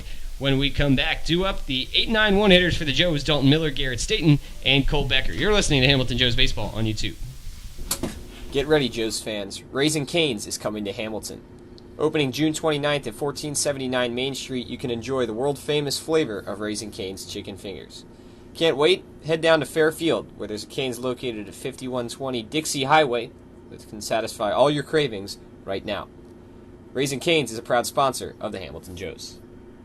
Hungry Joes fans, stop by Richard's Pizza before, during, or after the Hamilton Joes game.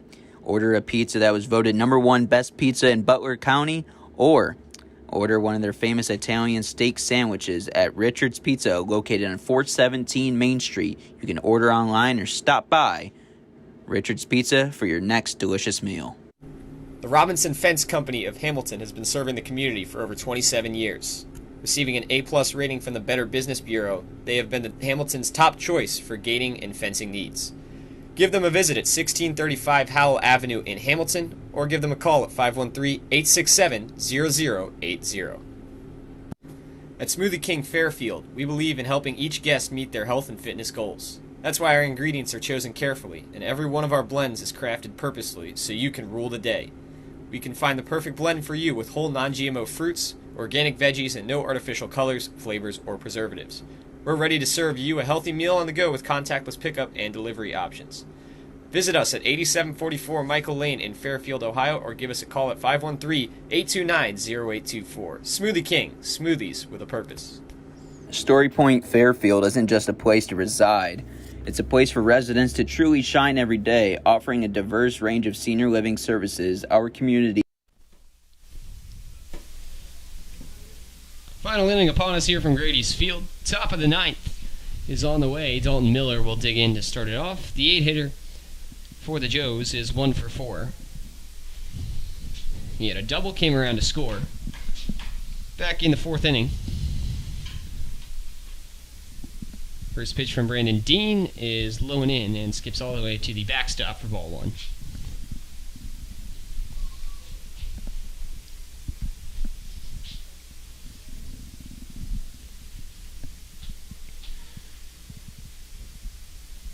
One-0 count. Dean sets and fires home, and this one is in there for a strike. Dalton 1 for 4 today, had that double in the 4th inning.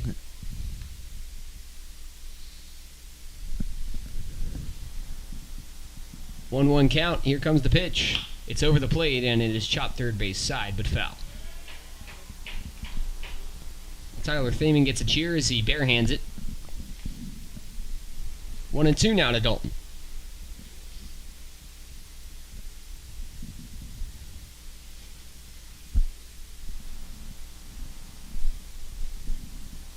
Dean taps the glove and fires. This one bounces 5 feet in front of home plate before skipping up into the face mask of Abraham Garcia Pacheco. That's ball 2.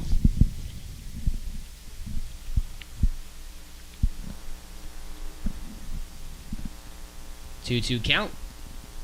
10-3 game. Nobody out here in the top of the 9th. Dean's delivery. Breaking ball. Swing and a miss. Dalton Miller out in front of that one, and that is the first out of the inning. The shortstop, Garrett Staten. Garrett Staten now. Garrett has reached base twice today. Is 1 for 4, as one time was on a fielder's choice, but that one time was, of course, the inside the park home run. First pitch, Staten lifts it up, and this is going to get out of play.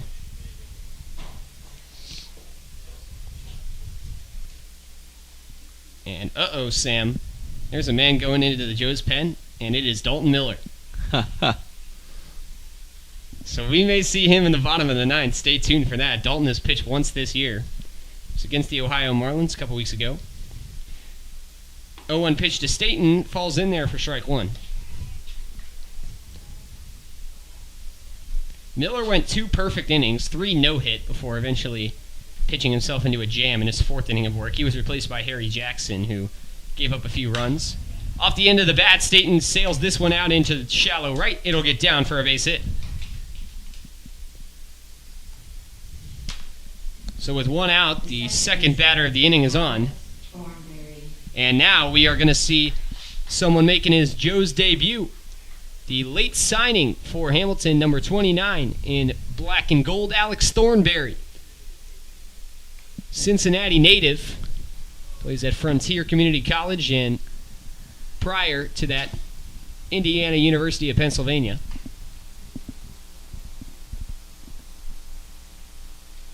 First pitch to Thornberry is low for ball 1.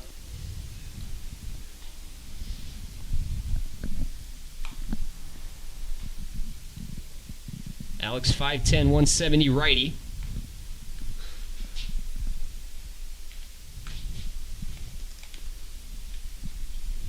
And he goes golfing on that one, swinging a miss at the low pitch for a strike.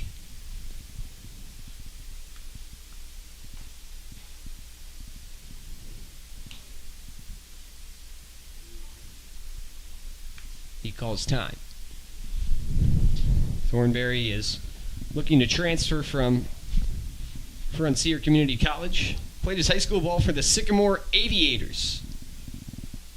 As that one bounces in front of Abraham Garcia Pacheco, and Garrett Staten will advance. Also a member of the Aviators, or a former member I should say, is Mitchell Lewis, who pitched earlier today for the Joes. Sycamore's got a good baseball program out of the GMC.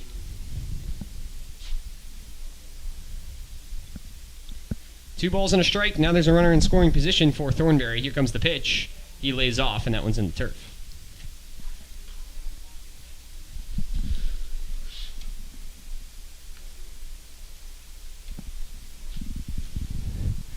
Three balls and one strike.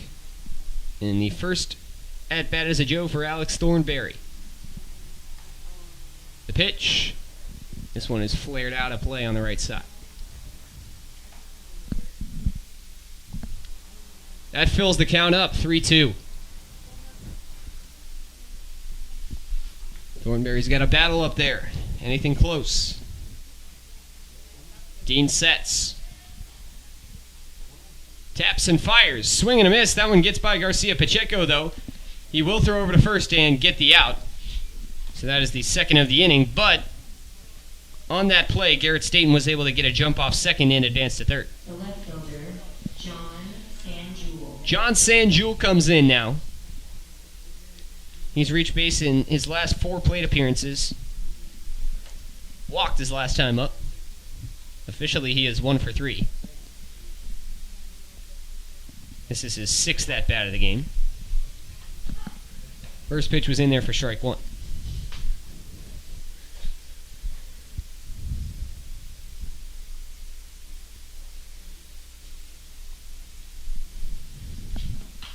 This time he swings and pushes it off the top of the bat, foul out of play on the left side.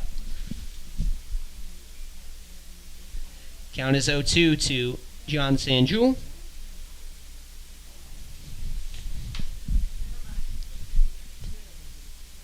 Dean's pitch, breaking ball, just missed up high.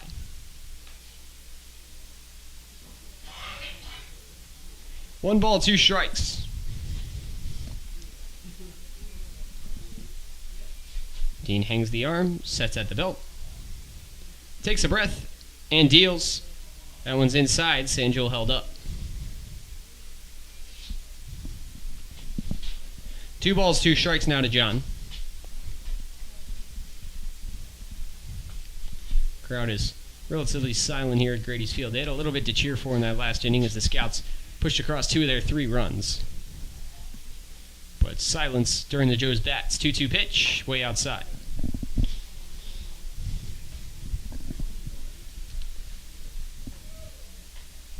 So Xenia will be on the road for the rest of their season. That'll start off tomorrow with a trip down south of the border to Florence, Kentucky, as that one is fouled off. They will take on the Cincinnati Steam at Y'all's Ballpark. And for the Joes, they will take on the Ohio Bison tomorrow at home. Sam Newcomb and I will have the call, of course. You can find us right here on YouTube. Payoff pitch, down low, ball 4.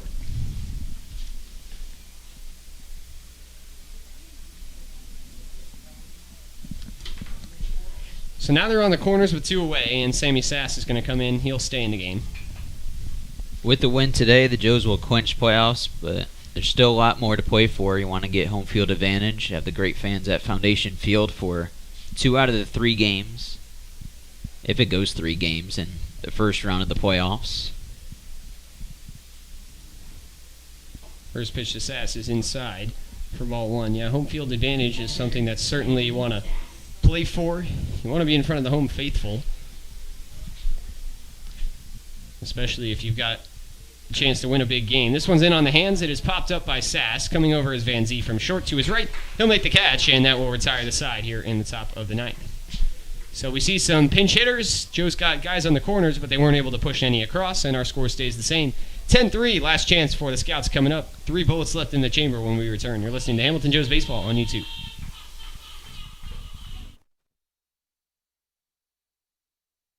Is designed to suit all resident lifestyles, from highly independent seniors to those who may require day-to-day assistance. Every resident becomes a member of our community. We strive to make sure each moment of each day is something to remember. Whether you need one surface for multiple sports or a sports-specific field build, the Motts Group is here to help. Their experience ranges from professional sports clubs to educational institutions to community complexes, fueling teams with consistent, safe, and reliable fields. Contact them at 513-548-3622 to get your new turf field. Tri-Health Orthopedics and Sports Medicine is safe and ready for you. Have an injury of some sort? Stop by Tri-Health Orthopedics and Sports Medicine, located on 3035 Hamilton Mason Road.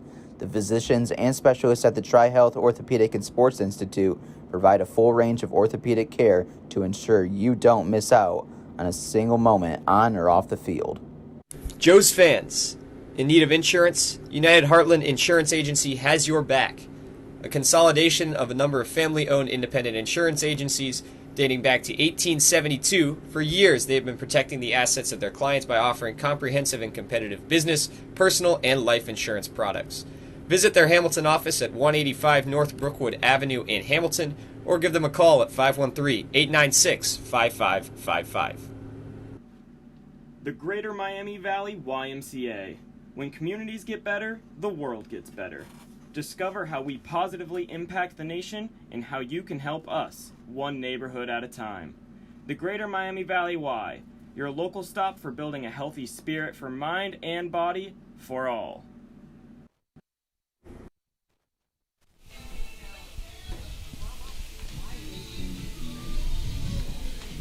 Well, the rumors are true.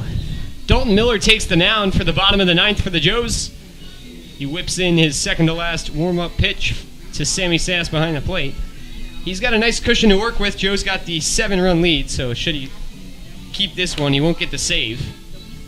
Unfortunately for him, but still a good opportunity for Dalton to come in and make his second appearance.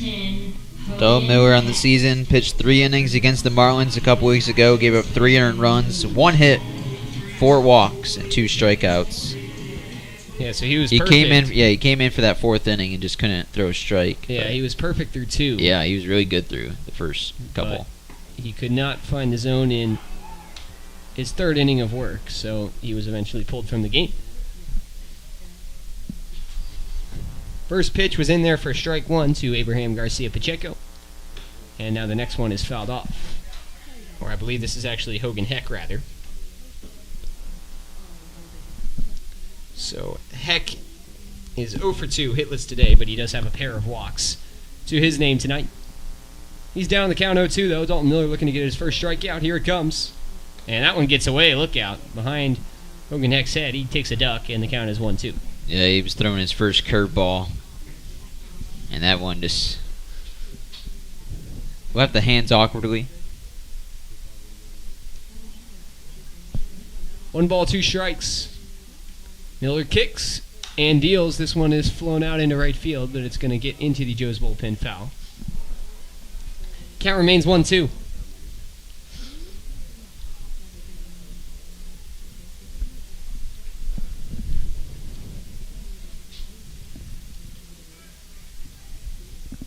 Miller sets at the belt, takes a breath, looks at Sammy Sass, kicks, and throws the pitch, and this one plunked Hogan Heck solidly. Joe's pitchers have hit a lot of batters tonight. Both sides have. That is true. I think there's been a total of like 5 or 6 hit batters tonight. Yeah, it's probably about right. Mason Packwood will come in with a runner on first and nobody out.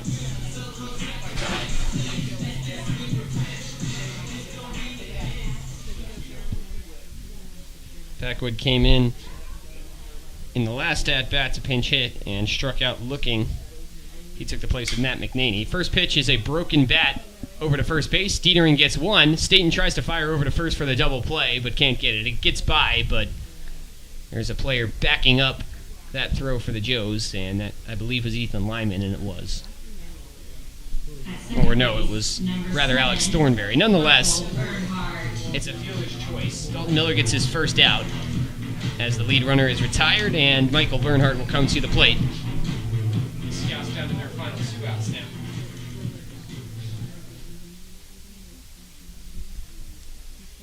Miller nods and delivers the first pitch. It bounces prior to reaching home plate, but Sammy Sass is able to just take it off the chest and pick it back up.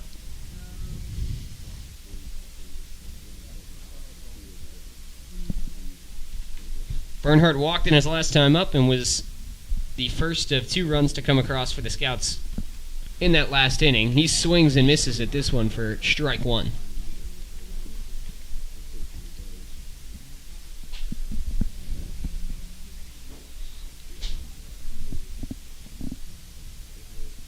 Ball and a strike. Pitch from Miller is low. 2-1 now.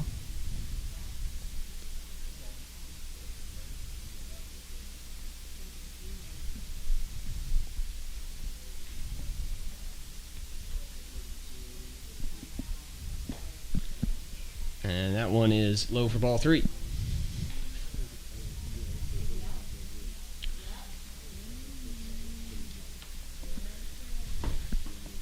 Three balls in, 1 strike to Michael Bernhardt. Runner on first, 1 out. Dalton Miller needs to find the zone here. And that is what he does. He gets a cheer from the Joe's dugout, and he's worked the count full. 3-2 now.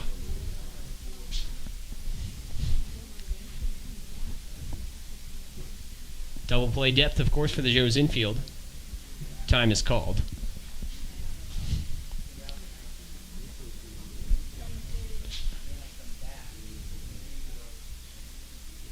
Three-two pitch on the way. Did he go around?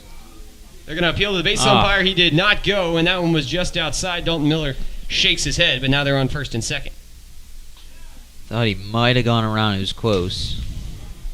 At right field, number 12, Michael. Yeah, so that one was close, and additionally, Miller almost found the zone anyway, but it was just a tad outside, and so it is a walk. Mike Archie now comes in. First and second, 1 out. Archie 0 for 3 with a walk and a run today. Miller's first pitch is a fastball right in there for strike 1. Miller nods his head in approval.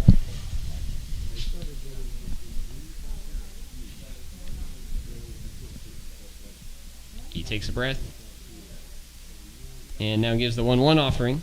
And that one finds the inside corner for strike 2. So back-to-back nice pitches from Dalton Miller with fastballs, and he's got Mike Archie down 0-2. Joe's have 10 runs on 9 hits today. And the Scouts have 3 runs on 6 hits.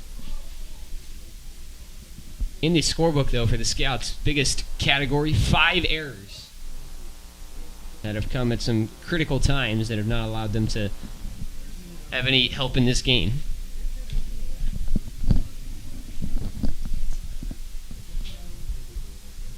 Oh, 0-2 pitch from Miller. This one gets away right at the head of Archie, but he ducks down. 1 ball and 2 strikes now.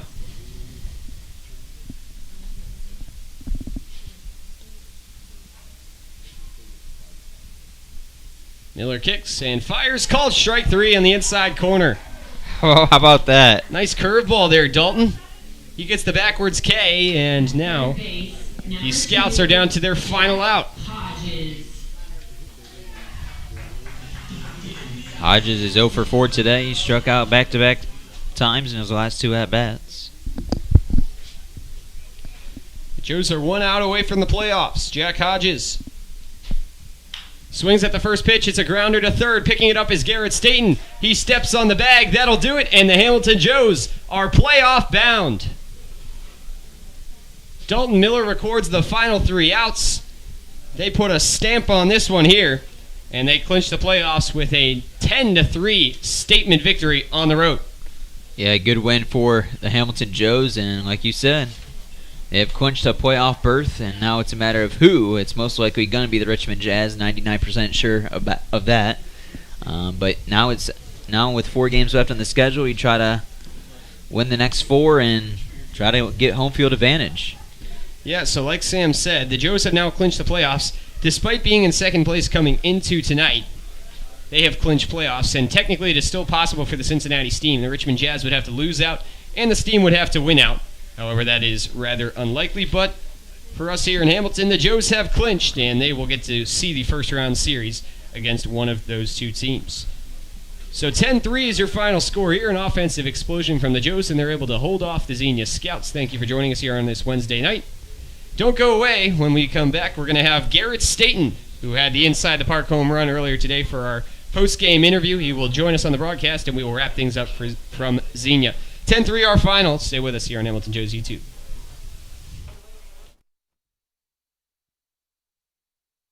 All Wealth Federal Credit Union is committed to providing for you.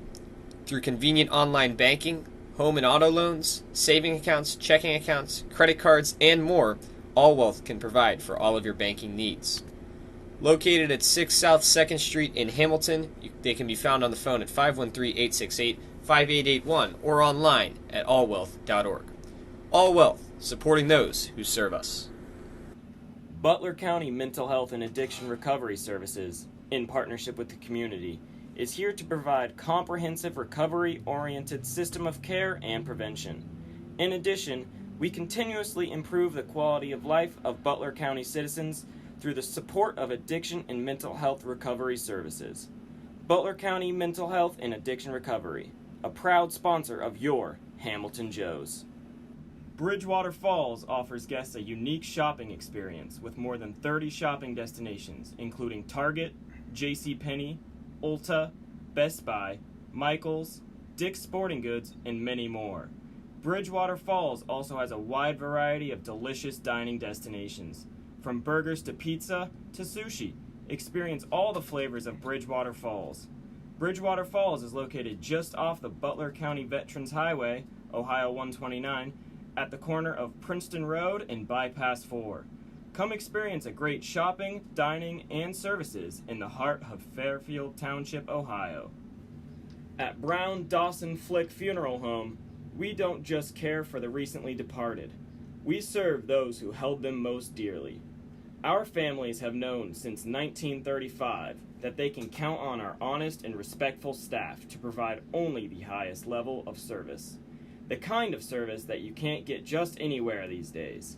We invite you to explore our site to learn more about Brown Dawson Flick Funeral Home at browndawsonflick.com.